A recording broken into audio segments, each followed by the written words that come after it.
to Real Talk with Mo.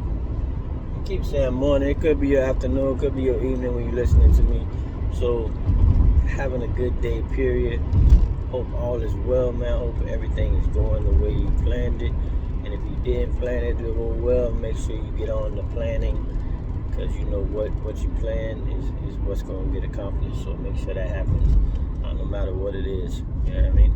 So, Real Talk Mo, like, subscribe, share, comment. CB Lifestyle Apparel is the wear, I tell you, most comfortable hoodies on the planet. I'm not exaggerating, I'm being dead serious. But check them out. Also some, gear, all the gear. Socks, duffel bags, all that good stuff. We got everything. Support the movement. Chasing billions, counting blessings. Real Talk Mo, Lou and Mo podcast. Check me out. Everything's going well. I wanted to get into something, man. I see a lot on Instagram. I see a lot going on in politics. A lot going on, in the world, man. You can just see it going on. We got to a point, man, in the world where we can't separate right and wrong anymore. I guess is what I'm trying to say. We don't try to anymore. We don't even try to see what's right, what's wrong,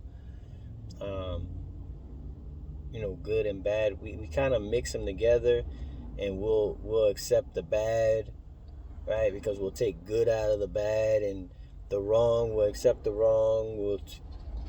There's some right stuff about the wrong, and I get all that, man. Like, there's certain things that are on that balance, right? There are certain things that there's always pros and cons to anything. So sometimes you can, get to the middle, and that'll, give you something. But for the most part, there is stuff that is just, right, and some stuff that's wrong, right? It just is, right? That's just the way it is if we're gonna be honest about stuff, you know what I mean? And especially about society and what works, right? What helps people, what helps communities, what helps, just people in general. There are things that are right and there are things that are wrong. So, I see a lot going on, and especially with, I was saying, more in politics, a lot I see, even in just regular everyday stuff, commercials and politicians especially, because the politicians to me are the ones, like, and I'm not putting them at a higher standard, because they're just people, right? Just people that we elected, that's their job, and they kind of got into that business, even though I think we overemphasize their role in society, and we overemphasize, like, their importance. And I'm going to contradict this, because I also see that, and also think about them as they should be held to a higher standard, right? Just because we elected you to represent us, and you should have the best interest of people, just doing your job, pretty much. But you do represent, as part of society, and that's the way our structure of our government and everything has been working for years, for centuries, decades, centuries. But there is another thing that that bothers me, is when they try to like attach themselves with stuff that's going on, I guess, to feel like they're more part of the people, and a lot of that shit is not good, right? So there's a few things that bother me about that, you know what I mean? And I think we still have to go back to what I originally said, was what's right is right, what's wrong is wrong, and we have to be able to go back and accept those principles still, right? And we kind of blur the line sometimes, right? It's the same thing with why criminals commit crimes, right? There's always this thing when criminals commit crimes that it's because they're at their worst. I mean, they're just trying to eat. I mean, people steal, right? There's a thing when you'll hear people say, oh, they gotta eat, and the people are just stealing to eat, right?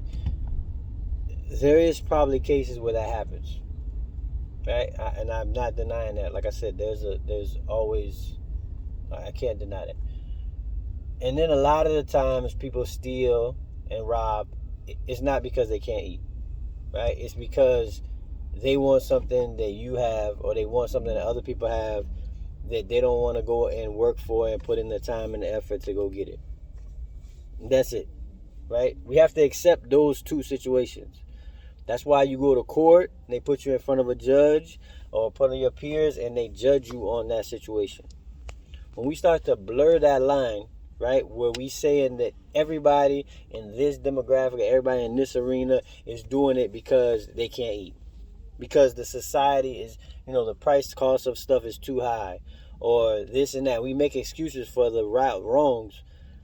Then we blur the lines, and it gets real iffy. Like, how can we fix it? We can't fix it because we blurring the lines. We're not looking at the problem, right? It's like, it's a lot of things, you know what I mean? I would say, like, another argument I see, or another conversation I see, is about, like, crack, right? It's always this thing where, people talk about crack, and they're like, oh, well, most crack, people that get arrested for a lot of crimes, I'll say crack, weed, whatever you want to say, right? They always have this thing where they push this narrative of, people aren't doing the drug. But they don't understand the law. And they don't understand how it works when that happens to you, right? When you get in that situation, right? So, like, in Florida, if you have under, like, 28 grams, they consider a possession. If it's over 28, you get trafficking. So I'm going to explain this to you. So if you have 26 grams of crack or cocaine, I think it is. I don't know if they mix them both, but you would get possession. 26 grams is not a lot, but it is significant. Like, it's a good amount, right? So if you have 27, you would get possession. If you had 29, you would get trafficking, right? How they came up with the numbers and how they determine that, I don't know. But that is the law. So if somebody's running around with 27 grams of crack, most likely they're not smoking the crack. And this is just, you got to go by experience and what's really happening, right?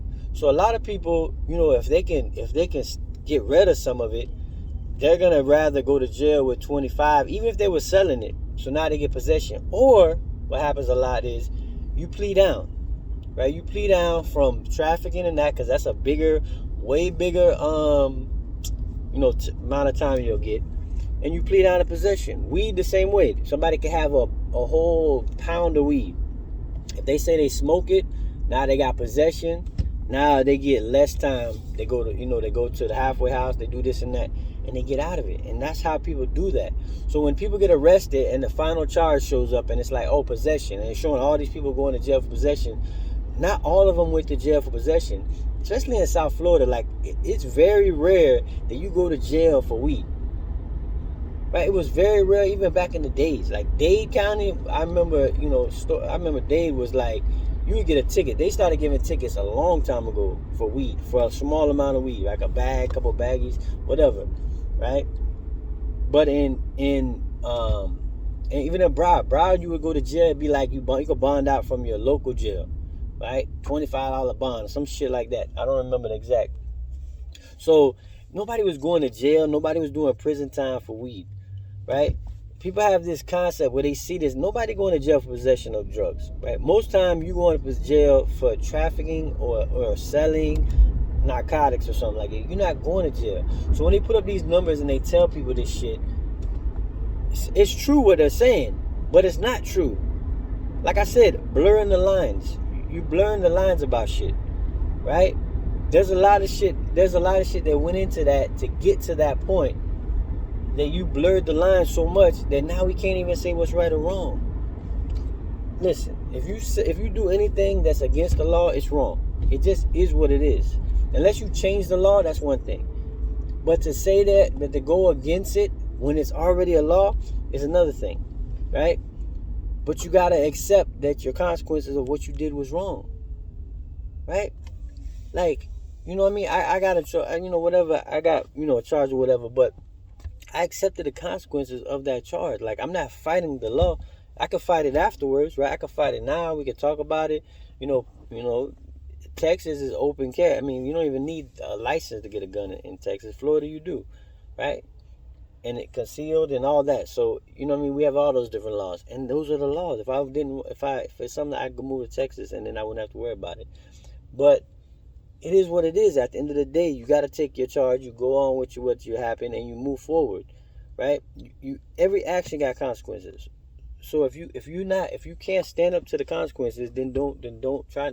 Then you have to think about it. And somebody's got to be teaching people that's okay. Some people, you know what I mean? Like they're not. We trying. Like I said, we blurring the line between right and wrong. Is my main point. We're blurring the lines, and people are not. I don't want to say people are confused. You just blur the lines so much that we can't tell what's right or wrong. And this goes along with a lot of things that go on, right? People use words, different terminologies, and different language, and you start to get this like false narrative of what's going on in the world, and then you start to fix that.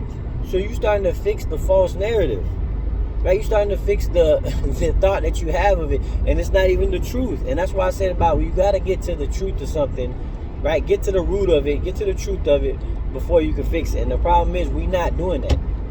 We're taking all these, politicians and people running for, that's their job. And their job is to get reelected again, right? That's just facts, right? That's their job, to get reelected again. So they're going to say and preach about whatever they want us to talk about, right? To get more people to vote for them, to get them back in office. That's their job. That's why, for that part, I think we need term limits. I don't want to see nobody in any type of political office for over like 30 years, 20 years and shit. That's way too long. Way too long of you just building up a following and doing this and that, and you haven't even produced. And that's the thing with politicians again. And I'm not, this is bouncing around, but you know what I mean? Again, we're blurring the lines of right and wrong. And the problem of, putting politicians up on a pedestal is also, that we're all, greedy. We're all selfish. We're all ignorant. We're all vain. We're all ambitious. And we're all lazy, right? These are just characteristics of humans themselves, man. So I don't care who you are, but a politician is exactly one of those. And they want to go back in the office. They want to get their job again, right? They don't want to lose their job. They want to go back, right? They want to, and even if they have good intentions of doing the right thing, you know what I mean? Those other those characteristics still come up, right? So you gotta put that all together and just understand people, and then try to understand about the roots of the problems that we're talking about, and then you can get to a solution. When you start taking these and then you start to listen to people who are not together, who don't have their shit together, who don't understand the things are right or wrong, who still do the wrong shit. And then you try to take it, advice from them. It just gets into like this whole I don't know, man. I just think we blurring the lines between right and wrong, and also we gotta make sure that we're talking about the issue at hand, not the made up issue that somebody made up. So I just want people to think a little more, dig a little deeper into stuff, right? Everything has pros and cons. Everything. The best idea in the world has pros and cons. Believe me, everything doesn't work for everybody, right? Any policy, any legislation, any product that we make, somebody is not going to benefit from it. So everything has pros and cons. Think about that, right? And with everything that you do, anything you do has pros and cons. Accept that with anything and everything. That's one thing I want people to understand. The second thing I would say is, there's three sides to a story all the time. If there's a story, I don't care if it's Republican, Democrats, and it's, a man, woman, whatever it is, there's three sides to a story. There's one side, there's the other side, and in the middle is somewhere where the truth is, or somewhere where you can get to the main point. Keep that in mind when you move forward, right? When you see something on the news, or if somebody's telling you something, there's three sides to that, right? And then if they tell you something and everything is great, there's pros and cons to that. Just keep that in mind. That's one of my main things I want to push. And, we'll see you on the next one. Like, subscribe, share, comment, all that good stuff. We'll catch you on the next one.